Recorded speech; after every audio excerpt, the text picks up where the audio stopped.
O autismo é um transtorno definido por alterações qualitativas na comunicação, na interação social e no uso da imaginação.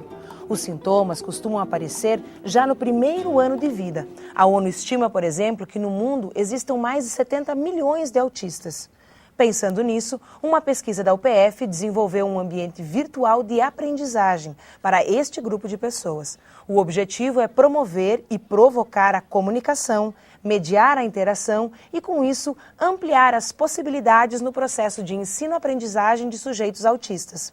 Para falar sobre essa pesquisa, estão aqui no estúdio da Universidade Aberta o professor Roberto Rabelo, coordenador do projeto, e também o aluno do curso de Ciência da Computação, Gregory Marcílio.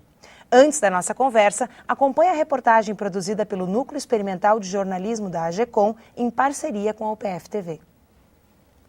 Dificuldade em relacionar-se com outras pessoas, pouco contato visual, repetição de palavras ou frases, preferência por estar só. Esses são alguns dos sintomas que caracterizam um portador de autismo, uma disfunção global do desenvolvimento que afeta a capacidade de socialização, comportamento e comunicação. Com a intenção de ampliar as possibilidades no processo de aprendizagem de pessoas com autismo, um grupo de pesquisadores da Universidade de Passo Fundo participou do desenvolvimento de um sistema de comunicação alternativa para o letramento destas pessoas. Nós começamos com 10 sujeitos autistas, né? Porque a gente precisava gerar um banco de dados, né, com comunicação para a gente identificar onde é que estavam os déficits de conversação desses sujeitos. Foram realizados cerca de 200 diálogos via MSN com pessoas portadoras do autismo. Na sequência, a gente propôs o quê? Um sistema que auxiliasse detectar e corrigir esses déficits de comunicação. Gregory participou do desenvolvimento deste sistema, chamado de comunicador livre.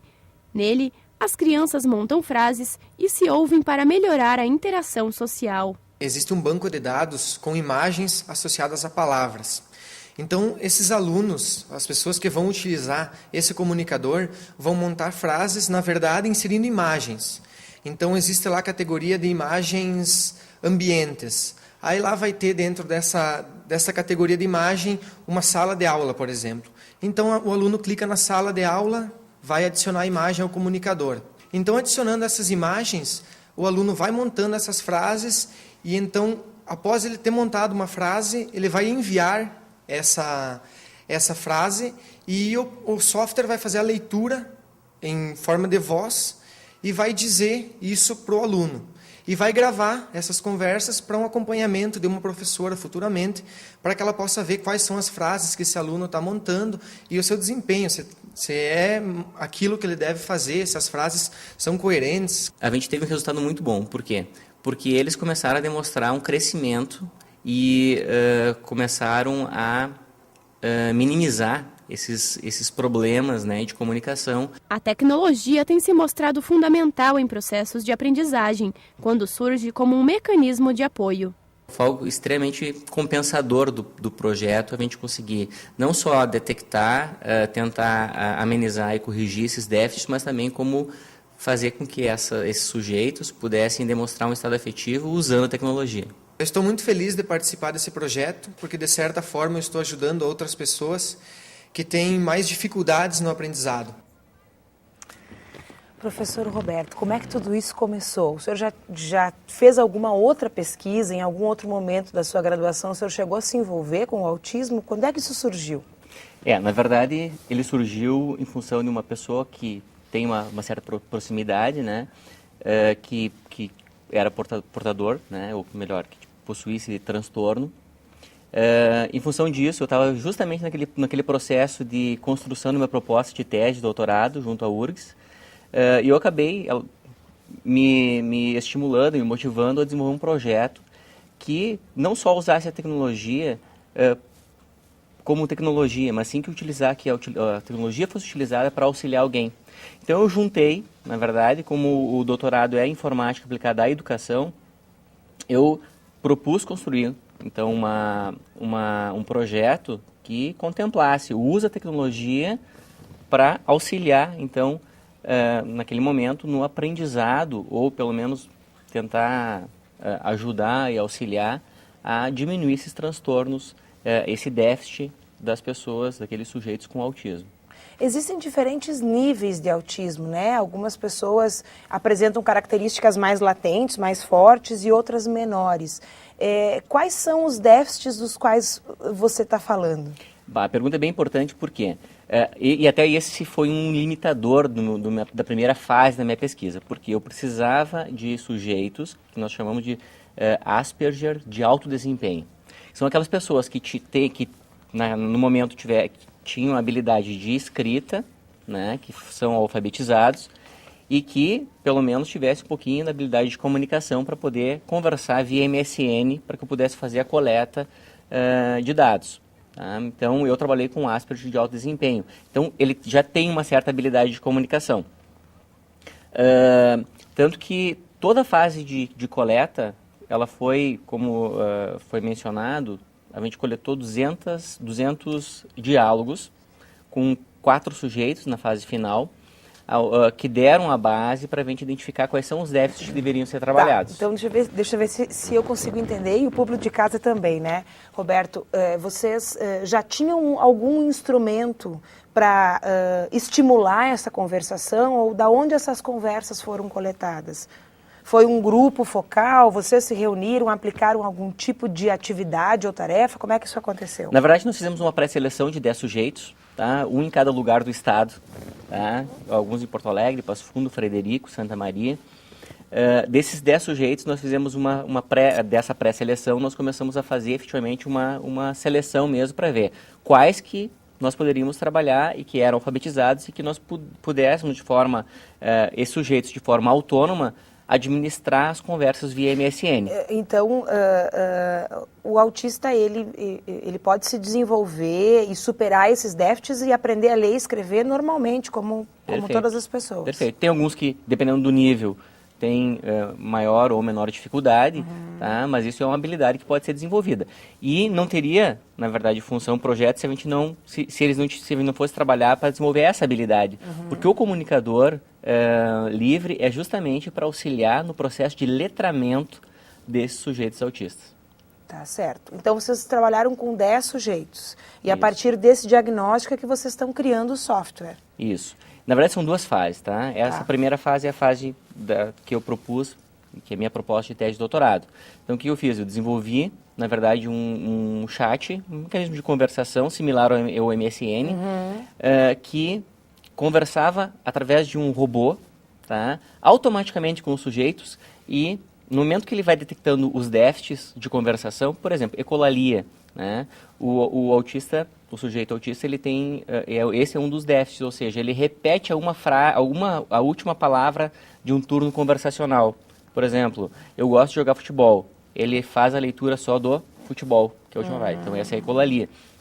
Então, esses déficits eram detectados pelo próprio software, tá? E o software propunha pro sujeito uma correção desse erro. E ele fazia tudo isso automaticamente. Qual é a tua parte nesse processo, Gregory? Então, eu entrei na parte do comunicador livre. Então, Seria uma segunda etapa depois desse primeiro Exatamente. software. Então, ele não tem uma conversação com outra pessoa. Na verdade, o que o aluno faz é montar frases.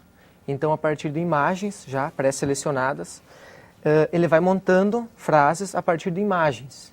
Então, existem imagens de um banco de dados com legendas, ou seja, tem um desenho de uma casa, embaixo está escrito casa, e o aluno vai adicionando essas imagens em uma prancha, e ao final de montar essa frase, então ele envia, como se fosse enviar, mas na verdade não vai para ninguém, e o software faz a leitura desta frase em forma de voz, informando a ele o que foi que ele escreveu. Exatamente. Qual era o retorno que tu tinha nesse primeiro processo? Nesse processo de conversação em MSN? Essas correções propostas pelo programa funcionavam? No primeiro momento, quando a gente fez a coleta, as correções eram feitas por mim, no diálogo. No segundo momento que foi desenvolvido o chat mesmo que fazia as correções. Então, no primeiro momento, todas as correções que eu ia fazendo, elas demoravam um pouco para serem assimiladas, mas elas acabavam sendo assimiladas. Por quê? O sujeito autista ele tem um déficit de interação social. Então, muitas vezes eles se davam muito melhor em dialogar via chat do que frente a frente com outra pessoa. Então, eles despertavam muito mais o interesse pela conversa, os diálogos fluíam muito mais, ou de forma muito mais natural, do que frente a frente.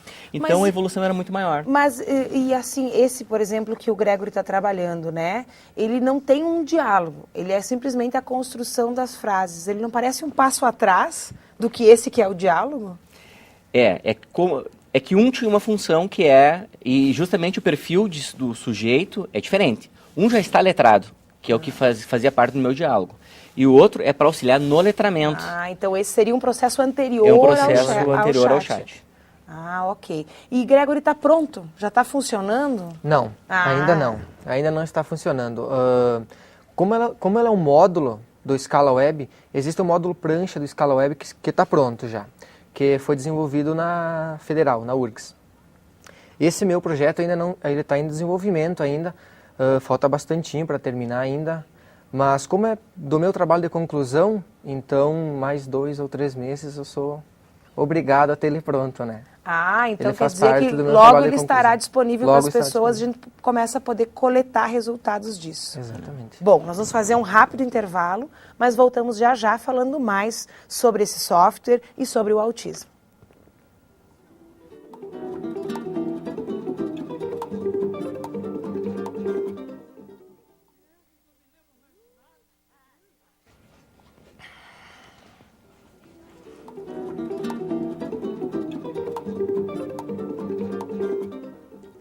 O autismo é uma disfunção do desenvolvimento que afeta a capacidade de socialização, comportamento e comunicação. Um grupo de pesquisadores da UPF participa do desenvolvimento de um sistema de comunicação alternativa que possibilita o letramento dessas pessoas. Para falar sobre essa pesquisa, estão conosco aqui no estúdio da Universidade Aberta o professor Roberto Rabelo, coordenador do projeto, e também o aluno do curso de Ciência da Computação, o Gregory Marcílio. Gregory, nós estávamos falando no bloco anterior, né, da tua participação nesse processo, que é a construção do software. A minha curiosidade é se a ideia geral de como o software vai funcionar, ou seja, como o programa vai funcionar, ele é criado anterior a tu iniciar o processo de programação, ou à medida que você vai programando, alternativas vão sendo propostas? Não, o projeto ele foi dividido em 2 etapas. Primeiro, eu, juntamente com o professor, reunimos todas as informações necessárias para a construção e o que esse software precisaria oferecer, o que ele iria fazer. E, num segundo momento, que é o que eu vou começar a fazer agora, é realmente desenvolver, colocar na prática tudo aquilo que já foi pensado anteriormente. Ou seja, a ideia do que o software tem que fazer, como ele vai fazer, já está pronta. Então eu só preciso tirar isso do papel e deixar de um modo funcional para que as pessoas possam usar. Isso são habilidades muito técnicas envolvidas em todo esse processo, né? Criar o software é uma coisa técnica e está na mão de um especialista, mas também pensar na proposta de um programa que atenda um grupo muito específico de pessoas que são os autistas. É uma equipe multidisciplinar que trabalha com isso? Como é que acontecem as consultorias para te saber se aquilo que tu propôs é aquilo que tem potencial para funcionar? Perfeito. Na verdade, esse projeto é um projeto interinstitucional, né? É um projeto que está sendo desenvolvido uma parte na URGS e a outra parte aqui na UPF. Tá?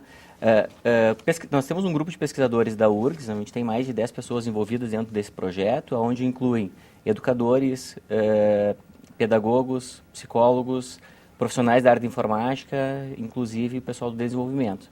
Então, ela é uma equipe que compreende múltiplas habilidades para conseguir compreender não só a questão técnica, mas também entender a síndrome, né, e as demandas. Então, ele é um projeto bem complexo, onde essa parte, na URGS se desenvolve essa parte mais macro de projeto e a parte de módulo história, prancha, e aqui a gente desenvolve a parte do comunicador livre. Tá. O Scala, que é aquele programa que a gente viu na reportagem no início do programa, ele já está sendo usado, mas não é esse que tu está desenvolvendo, Gregory? Esse que eu estou desenvolvendo vai fazer parte daquele programa. Ele vai compor... Ele é um módulo, ele vai compor, ele é um módulo daquele lá. Mas o Scala já está sendo aplicado? Vocês já estão fazendo testes com autistas? Sim, A versão beta já está sendo utilizada para testar. Tá? A gente tinha uma versão que a gente chama de versão desktop, que não era uma versão web ainda, que era muito parecida com o que que se está desenvolvendo para a web e que também já foi testada por sujeitos autistas. Então, a gente já tem essa experiência aí de utilização. A minha curiosidade é no sentido de saber que resultados, é meio cedo para falar em resultados, mas o que é que vocês já conseguiram observar nesses primeiros testes? Bom, nos primeiros testes foi observado uma evolução, tá? Não só da utilização da tecnologia, mas do processo de aprendizado, tanto na construção de sentidos, de história, de leitura, né? O que não se tem ainda, tá? É um resultado da parte de alfabetização, que é o módulo de comunicação livre. Ainda a gente não tem resultado aí. Mas de todo o resto do projeto e das outras fases, inclusive da fase de desenvolvimento do sistema desktop, já se tem resultados bem interessantes de desenvolvimento. Quando os testes são feitos, ou seja, quantos autistas estão envolvidos nessa fase preliminar, nesse momento agora de teste com o Scala já? Eu não sei precisar o número de pessoas, mas eu acredito que em torno de 10 a 15 sujeitos. E quando eles entram em contato com o programa, eles estão acompanhados por alguém? Nesse primeiro momento, todos eles têm a tutoria, têm acompanhamento de ou professores ou pedagogos, psicopedagogos, que fazem acompanhamento até para que a gente consiga monitorar a utilização. Né? Então, a gente tem que cuidar para que o software não seja intrusivo, que ele saiba utilizar todas as tecnologias de texto, imagem. A gente utiliza bastante a questão do uso da voz, né? Então, da sintetização de voz e tal. Então, tem que ter uma habilidade para poder sincronizar o uso de todas as tecnologias que vão ser disponibilizadas para o sujeito. Para o sujeito. Vocês têm algum retorno dos pais ou das pessoas que convivem mais diariamente com os autistas e que possam dar algum tipo de retorno? Porque eu já conheço histórias, muito empiricamente, claro, mas assim, de que há muito frequentemente um regresso. Quer dizer, o autista, ele desenvolve supera algumas barreiras, mas se acontece alguma coisa na sua vida muito significativo, ele regride, né? Então, vocês têm um retorno dessas outras pessoas que convivem, dos familiares, para dizer como é que esse progresso se estende além do momento em que ele está com o programa? Sim, na verdade, é imprescindível que os familiares do sujeito autorizem a participação dele, né, dentro do projeto. Né? Então, esse primeiro momento a gente tem que ter, desde o início, a aprovação e a permissão dos pais ou familiares para que participem do projeto. E eles já dão essa permissão no sentido de apoiar e de tentar todas as alternativas para fazer com que esse sujeito evolua, principalmente no que diz respeito à questão da interação social, né? De possibilitar mesmo que essas crianças interajam, que elas evoluam na questão da interação, que isso aí também está relacionado diretamente à questão do aprendizado, né? A interação, ela acaba influenciando no aprendizado, né? Então, a gente tem esse retorno, sim. E a todo momento que os pais, familiares percebem uma evolução, eles dão o feedback para a equipe, para que a gente também possa monitorar isso e saber onde que a gente pode trabalhar e aperfeiçoar o software. Eu tenho uma pergunta para ti, mas antes eu quero perguntar para o Gregory. É um público diferente, são pessoas que não fazem parte do nosso dia a dia, né? Embora o número de autistas no mundo seja bem significativo, segundo as pesquisas da ONU, né? A gente falou disso no começo do programa, são quase 70 milhões de pessoas autistas no mundo, né? Não fazem parte do nosso cotidiano. Como é para ti, acadêmico, em processo de formação, trabalhando com uma área altamente técnica, uma área que está se destacando cada vez mais em função da cybercultura, né? Enfim, como é para ti trabalhar com um público tão específico, que precisa de uma atenção especial e saber que tu está contribuindo para a melhoria da qualidade de vida dessas pessoas? Realmente é um público bem diferente, então... Em primeiro momento eu tive que estudar muito qual é a maneira deles conviver entre eles, a maneira com que eles aprendem. Então é uma experiência muito interessante você conhecer como as outras pessoas pensam, porque na verdade eles são diferentes, mas a gente tem que, no meu caso, eu estou satisfeito porque eu sei que eu vou poder ajudar, contribuir para que eles possam evoluir, ter um futuro um pouco mais promissor, porque é difícil, eles têm bastante dificuldade, então, mas é bem interessante, assim, em primeiro momento tive que estudar bastante, porque eles não pensam como a gente, eles têm mais dificuldade, então você tem que segue entender... um outro raciocínio lógico que não é o que a gente segue. Exatamente, né? Você tem que entender como a mente deles funciona, para você poder oferecer alguma coisa que realmente vai funcionar para eles, que eles vão entender, que eles vão poder tirar um bom proveito. Tá, joia. Roberto, o que eu queria te perguntar antes é o seguinte, existia um mito, e isso tem a ver até com o próprio surgimento do computador, né? De que o computador, como estava invadindo as casas, fazendo parte do cotidiano das pessoas, ele acaba inibindo a interação interpessoal, né? Existia inclusive o mito, já derrubado por alguns teóricos, assim, do isolamento, né? De que estar diante desse mundo virtual, desse cyberespaço, geraria um certo isolamento do indivíduo, privando ele de algumas interações mais pessoais e até mais físicas, né? Do que em outros momentos da sociedade. Pegando esse mito e comparando com essa situação, quer dizer, o autista ele tem uma dificuldade de interação e o que a gente está procurando é a interação. Só que nesse momento ele está interagindo com uma máquina, é uma interação com a máquina. Como é que tu avalia essa relação, né? Nós com medo do isolamento, em função de estar todo mundo conectado o tempo todo, digitando no seu celular, e esse autista que precisa dessa interação ou precisa resgatar essa interação e fica diante da máquina? Boa pergunta. Na verdade, a gente está utilizando o computador como mediador, né? Um mediador da interação. Então, imagine a seguinte situação. Tem duas pessoas que elas têm dificuldade de interação, mas a interação, a dificuldade dela é só de ficar frente a frente. Você coloca uma parede na frente, aí elas começam a conversar simplesmente ouvindo a voz um do outro. A partir do momento que eles criaram essa habilidade da fala, você pega e tira essa parede. E elas continuam falando. Então, na verdade, a prática toda está justamente em desenvolver o processo de interação.